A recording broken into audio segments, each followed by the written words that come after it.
And joining us from Miami with more on the new unemployment report, also those gas prices, is Roben Farzad. He's senior writer with Bloomberg Business Week. Great to have you with us. Nice little shot behind Rebecca, you, Roben.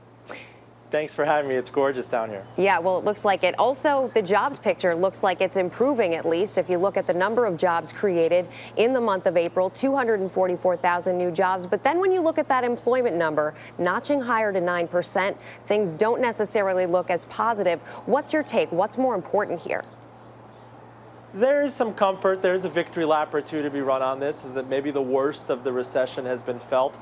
But let's not forget that since this recession started in earnest, and it was an 18-month recession, there were 8.8 million jobs lost. So even if you're adding something to the order of 250,000 jobs a month, I mean, you have an enormous hole that the economy has to dig itself out of. And many economists are projecting it could be years before we dig out of that hole. Also, another headwind that Americans have been facing now are these rising oil prices. Gas prices at the pump have been near $4 a gallon. In many states, people are paying more than that.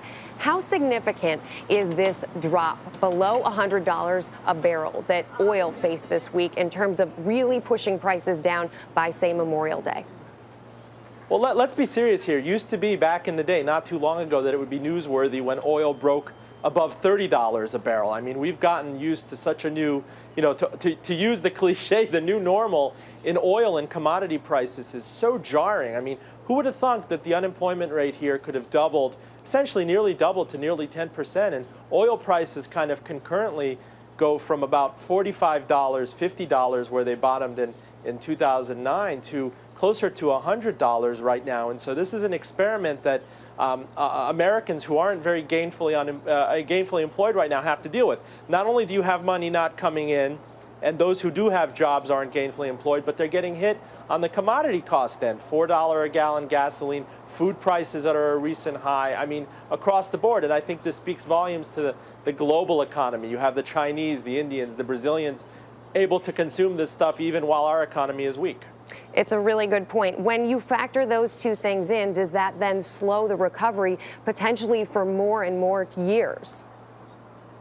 It does, potentially. I mean, look, we are already at $4 gasoline was the cry uncle, the breaking point of 2008, where people said, I'm actually going to change my lifestyle. I'm going to eat out less. I'm going to shop at Walmart instead of, JCPenney and Nordstrom and these other places. And that is an immediate hit at the wallet. For all the monetary stimulus and fiscal stimulus, it's going into one pocket and going out of one pocket every time you have to fill up the car.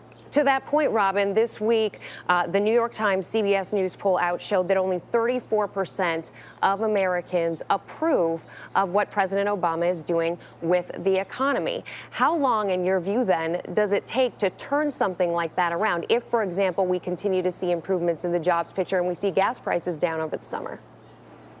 I mean, short of connecting with his inner FDR and having a second New Deal, honestly, I don't know what the president can do at this point. There's been unprecedented fiscal stimulus, monetary stimulus. We talk about the Federal Reserve not only bringing rates down to zero, but going out there buying hundreds of billions of dollars of Treasury securities to keep interest rates low, to effectively beg people, go out, borrow money, hire people.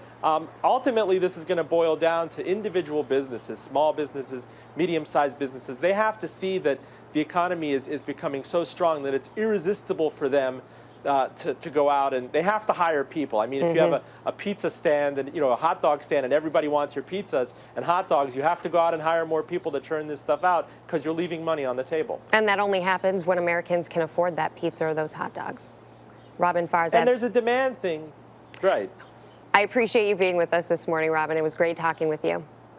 Thank you, Rebecca. I appreciate it. And we're going to continue this conversation this coming Thursday on The Early Show. CBS News presents a town hall on the economy with President Barack Obama. So if you have a question for President Obama, make sure to go to our website, cbsnews.com, where there are many different ways you can submit one. Myself, along with Bob Schieffer and Erica Hill, will be joining the president on Thursday.